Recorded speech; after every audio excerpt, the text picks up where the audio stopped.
اعوذ باللہ من الشیطان الرجیم۔ پناہ مانگتا ہوں میں اللہ کی شیطان مردود سے۔ بسم اللہ الرحمن الرحیم۔ السلام علیکم ورحمۃ اللہ وبرکاتہ۔ ان 10 چیزوں سے روزہ نہیں ٹوٹتا۔ وہ 10 چیزیں کیا ہیں؟ اکثر لوگ یہ جانتے ہیں، سمجھتے ہیں کہ ان چیزوں سے روزہ ٹوٹ جاتا ہے، حالانکہ روزے پر ان چیزوں کے کوئی بھی اثرات نہیں ہوتے۔ وہ 10 چیزیں کیا ہیں بتانے سے پہلے گزارش ہے کہ اگر آپ نے ابھی تک میرا چینل سبسکرائب نہیں کیا تو میرے اس چینل کو کریں سبسکرائب اور بیل آئیکن کو دبا لیں تاکہ اس طرح کی لیٹسٹ اور نئی سے نئی ویڈیوز آپ تک بآسانی اور بر وقت پہنچ سکے۔ نمبر 1، سرما لگانے سے روزہ نہیں ٹوٹتا۔ بہت سارے لوگ سمجھتے ہیں کہ آنکھ میں سرما ڈالنے سے روزہ ٹوٹ جاتا ہے، حالانکہ سرما لگانے سے روزہ نہیں ٹوٹتا۔ نمبر 2، لپسٹک لگانے سے روزہ نہیں ٹوٹتا، بشرط یہ کہ لپسٹک ہونٹوں کے باہر کے حصے پر ہو، اندر کے حصے پر نہ ہو، نہ ہی اس کا ذائقہ اور رنگت اس کی منہ میں لعاب یعنی کہ تھوک کے ذریعے حلق سے نیچے اتر جائے، صورت میں روزہ نہیں ٹوٹے گا۔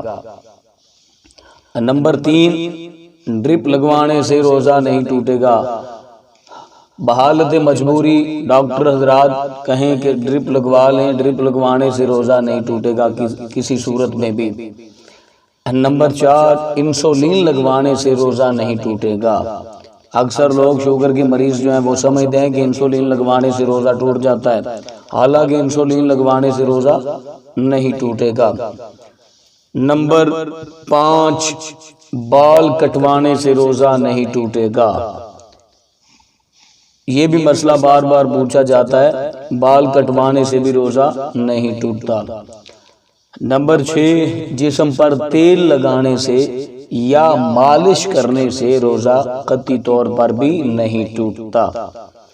احتلام سے روزہ نہیں ٹوٹتا، بشرط یہ کہ انسان کا خود اس میں کوئی کسی قسم کا عمل دخل نہ ہو۔ نمبر 8، جو خود بخود کہ آ جائے، اس میں انسان کا عمل دخل نہ ہو، اس سے روزہ نہیں ٹوٹتا۔ نمبر 9، خون ٹیسٹ کروانے سے روزہ نہیں ٹوٹتا۔ نمبر 10، عطر یا پرفیوم لگانے سے روزہ نہیں ٹوٹتا۔ یہ جو چیزیں ہیں ان تمام چیزوں سے روزہ جو ہے وہ قطعی طور پر بھی نہیں ٹوٹتا، لیکن لوگ سمجھتے ہیں کہ ان چیزوں سے روزہ ٹوٹ جاتا ہے۔ تو مجھے امید ہے کہ آج کی میری ویڈیو آپ کو اچھی لگی ہوگی۔ اگر آپ کو اچھی لگی ہے تو اس ویڈیو کو زیادہ سے زیادہ شیئر کریں، دوست احباب کے ساتھ۔ اللہ حافظ۔